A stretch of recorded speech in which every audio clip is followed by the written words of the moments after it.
Bonjour, bonjour, on se retrouve pour la guidance de vous avec vous. On y va pour le choix des deux cartes.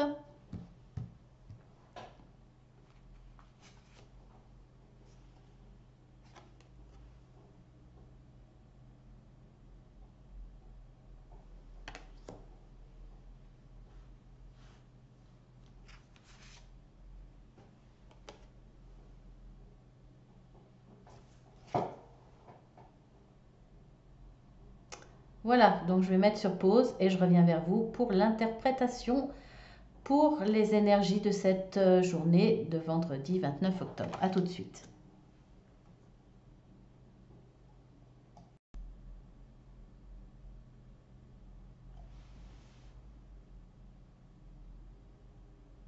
Bon, je ne sais pas si ça filme ou pas pour le coup. Je vais faire comme ça. Ah, mais si ça filme. Excusez-moi. Parce qu'en fait, il y a le minuteur qui est blanc et qui apparaît sur mon écran sur du blanc. Donc effectivement, c'est un petit peu compliqué. Donc j'étais avec vous. Alors, moi ce que je vois dans ces deux cartes, et ça m'intéresse beaucoup parce que pour le coup, moi ça me parle du transgénérationnel, hein, cette carte. Hein. C'est évident. Alors, vous allez regarder un petit peu les détails. Regardez. Vous avez deux petits-enfants qui discutent, qui regardent des photos, qui discutent de leur famille, de leurs ancêtres. On a sur la gauche une famille blanche. Sur la droite, alors on ne le voit pas bien, hein, mais ici, on voit une famille de couleur noire. Voilà. Et puis on a là une femme, là on a une maman avec son enfant, ici, là. Et par contre, je vais regarder un détail.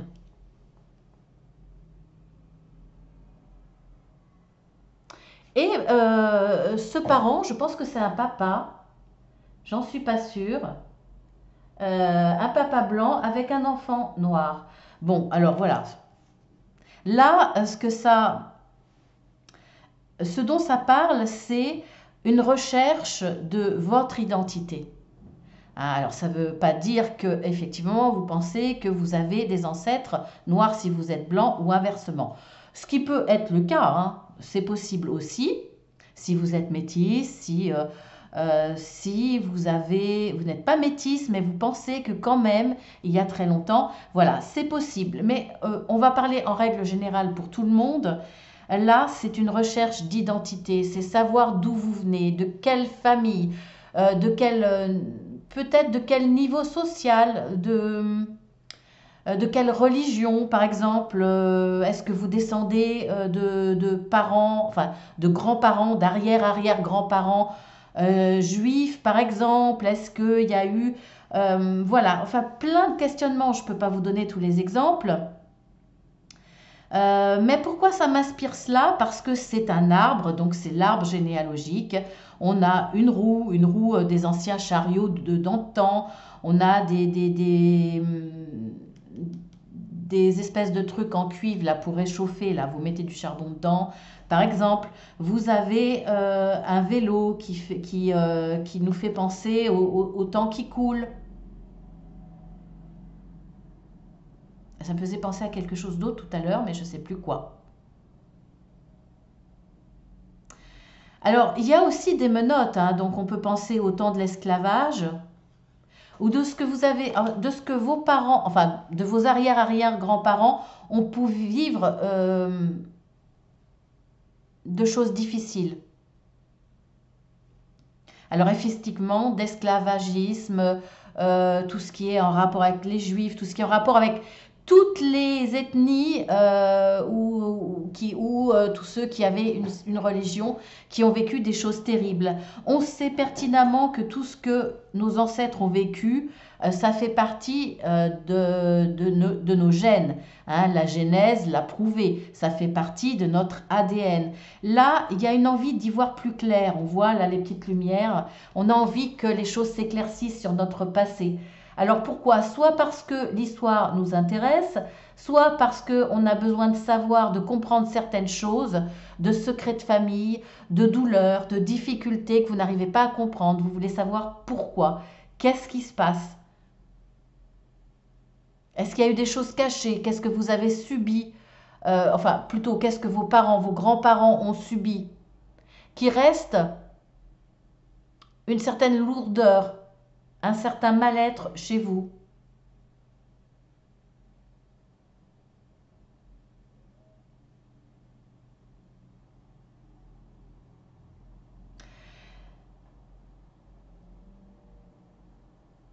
C'est aussi, voilà, euh, comme retrouver une certaine paix par rapport à son passé, par rapport à d'autres. Ça me fait penser, par exemple, je vous donne un exemple, euh, la guerre avec les Allemands, les Français contre les Allemands. Tous les Français qui ont subi des choses dans leur passé, les parents, les grands-parents, à cause des Allemands. Là, c'est comme si, par exemple, un petit Français était en train de discuter avec un petit Allemand. Et puis finalement,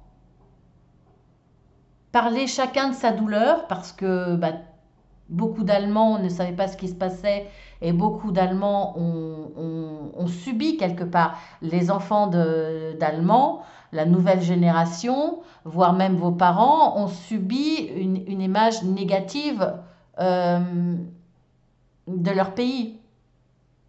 Sans parler, bien entendu, de tout ce qui est transgénérationnel pour eux. Là, il y a peut-être une façon de voir l'histoire, de voir ce qu'ont subi chacun des deux de leur côté, leur famille, et comme un rapprochement, comme un pardon. Ça peut être ça aussi. Mais au sens très large, c'est pour moi aller rechercher dans son arbre généalogique euh, ce qui a pu se passer, les différences,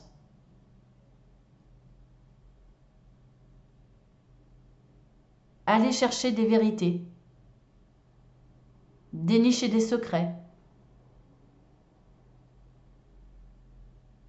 de grands-parents qui n'ont pas forcément été exemplaires, de choses difficiles qui se sont passées dans d'autres pays, pendant la guerre, pendant tout ça. Mais c'est aussi, au sens encore plus large, je vous dis ça parce qu'il y a cette carte, c'est aussi rechercher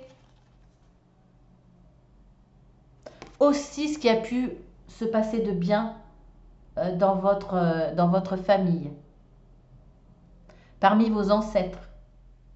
Parce que là, c'est un petit peu le palais des mille et une nuits. C'est l'image, c'est le reflet du rêve, du grandiose, euh, de tout ce qui est féerique.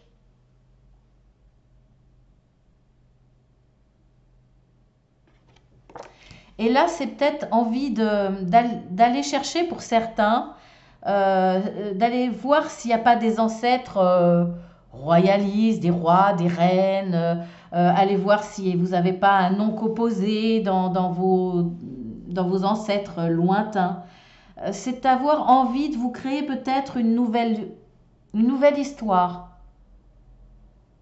une belle histoire.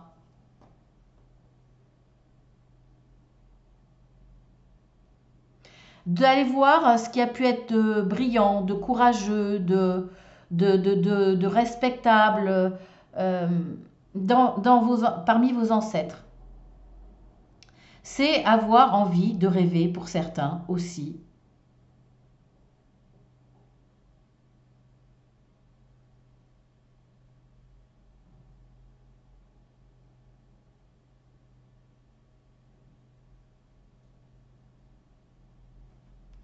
Qu'est-ce que je pourrais vous dire de plus?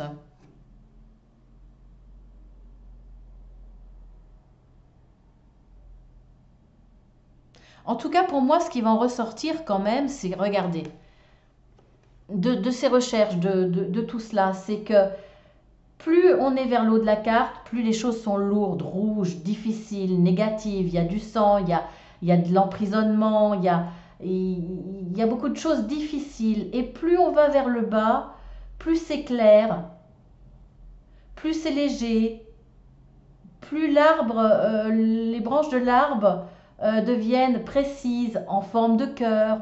Il y a de l'amour, il y a de la clarté, il y a de la luminosité, parce que vous allez essayer de comprendre ce qui s'est passé avant. Le fait de comprendre, c'est déjà pardonner une partie.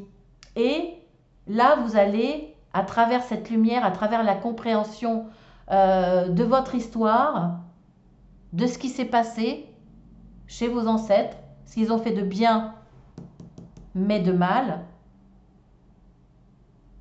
comprendre, accepter, digérer, pardonner, et aller à travers cette lumière vers de la beauté, vers des petites plantes, vers des fleurs, vers... Vous voyez, vous passez vraiment du négatif, du lourd à quelque chose de tellement léger. Vous vous réparez, vous vous délestez du poids de vos ancêtres, du poids qui ne vous appartient pas. Ça fait partie de vous, mais ça ne vous appartient pas dans un sens. Ce que vos ancêtres ont fait de mauvais ne vous appartient pas. Et là, vous allez retrouver la légèreté, la guérison. C'est vraiment ça. C'est un très beau tirage, hein. À partir de là, vous pourrez vous concentrer sur la partie positive, la partie qui peut vous faire rêver de vos ancêtres. Il y a toujours du noir et du blanc, hein, dans chaque famille. Donc voilà, je vous laisse sur ces réflexions. Là, ça touche tout le monde, hein. Ça touche vraiment tout le monde. Si ça peut vous intéresser, ça touche tout le monde. L'histoire de vos ancêtres, votre arbre généalogique, le poids que ça peut avoir. Voilà, ça fait partie de vous, de votre histoire. Il faut se délester de ce qu'il y a de négatif parce que vous n'êtes pas responsable des actes qui sont mauvais dans votre famille.